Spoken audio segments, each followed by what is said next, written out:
On September 13, 1993, with a historic handshake on the White House South Lawn, Israeli Prime Minister Yitzhak Rabin and Chairman Yasser Arafat of the Palestine Liberation Organization embarked on a courageous and tortuous process to end the conflict between their peoples. This handshake embodied the principle that Rabin had campaigned on a year earlier. For Israel to achieve true peace and security, it must embrace compromise. The September 1993 Declaration of Principles and subsequent agreements, known collectively as the Oslo Accords, sought to resolve the Israeli-Palestinian conflict through interim steps toward Palestinian self-determination in the West Bank and Gaza Strip. The start of negotiations and prospects of Israeli-Palestinian peace also reverberated within the American Jewish community.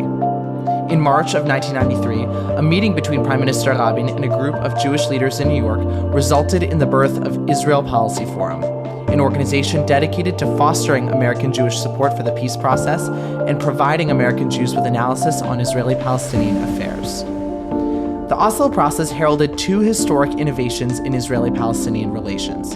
The first is mutual recognition. For the first time, Israel and the Palestine Liberation Organization recognized each other as legitimate, as partners in reaching a peace agreement. The second innovation is Palestinian self-determination.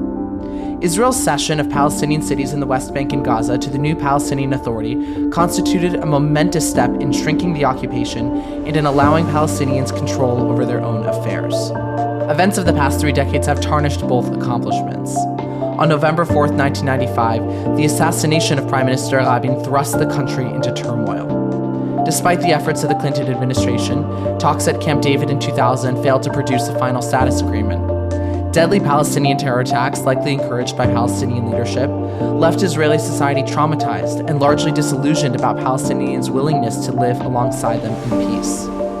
The unilateral nature of Israeli withdrawals from southern Lebanon in 2000 and Gaza in 2005 created power vacuums filled by terror organizations, leaving Israeli civilians under the threat of rockets and sowing deep skepticism among Israelis about the advisability of ceding territory in general.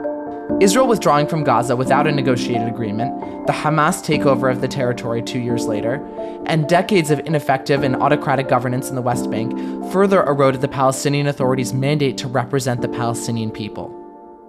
Rather than offering hope for a better future, the PA has more so begun to symbolize perpetual national disenfranchisement. A rise in support for armed struggle among young Palestinians has reduced how many see the conflict to a zero-sum game in which all Israelis, including civilians, are legitimate targets.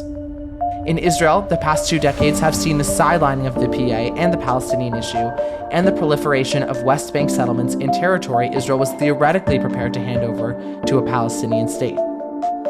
Many Israelis have come to believe that Palestinian intransigence and Israel's ability to manage the situation meant that the conflict need not be solved at all. Now, under the most far-right government in its history, Israel is working faster than ever to expand its civilian footprint in the West Bank and erase administrative distinctions between the territory and sovereign Israel, with the goal of preventing a Palestinian state.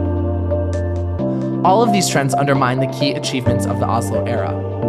Nevertheless, neither recognition nor self-determination has yet been erased. Despite its flaws, the PA remains an essential Israeli partner.